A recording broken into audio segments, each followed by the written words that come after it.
In jesusthesavior.com, type the word APA, then click homosexuality and psychiatry. Let me give you a short introduction of the article entitled Homosexuality and Psychiatry.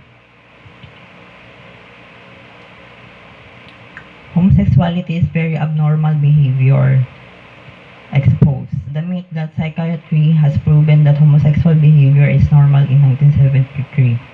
The American Psychiatric Association, APA, removed homosexuality as a mental disorder from the APA's Diagnostic and Statistical Manual of Mental Disorder, DSM-2. This decision was a significant victory for homosexual activists, and they have continued to claim that the APA based their decision on new scientific discoveries that prove that homosexual behavior is normal and should be affirmed in our culture. This is false and part of numerous homosexual urban legends that have infiltrated every aspect of our culture. The removal of homosexuality is a mental disorder has given homosexual activists credibility in the culture, and they have demanded that their sexual behavior be affirmed in society.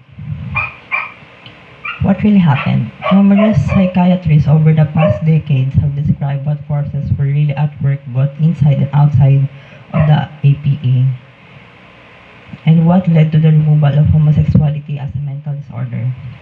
Dr. Ronald Bayer, a pro-homosexual psychiatrist, has described what actually occurred in his book Homosexuality and American Psychiatry, The Politics of Diagnosis, 1981.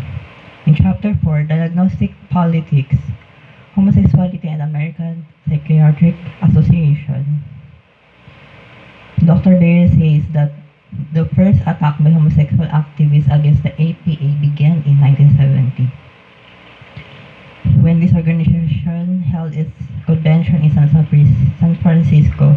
Homosexual activists decided to disrupt the conference by interrupting speakers and shouting down and ridiculing psychiatrists who viewed homosexuality as a mental disorder. In 1971, homosexual activist Frank Kameny worked with the Gay Liberation Front Collective to demonstrate against the APA's convention. At the 1971 conference, Kameny grabbed the microphone and yelled, "Psychiatry is the enemy incarnate. Psychiatry has waged a relentless war of extermination against us. You may take this as a declaration of war against you." Homosexuals forged APA credentials and gained access to exhibit areas in the conference. They threatened anyone who claimed that homosexuals needed to be cured. Kameny had found an ally inside of the APA named Kent Robinson, who helped the homosexual activists present his demand that homosexuality be removed from the DSM. At the 1972 convention, homosexual activists were permitted to set up a display booth entitled "Gay, Proud, and Healthy."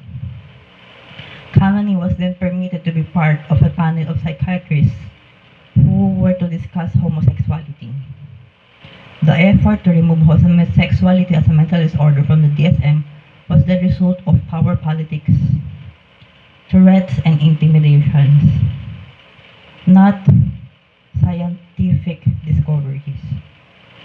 Prior to the APA's 1973 convention, several psychiatrists attempted to organize opposition to the efforts of homosexuals to remove homosexual behavior from the DSM.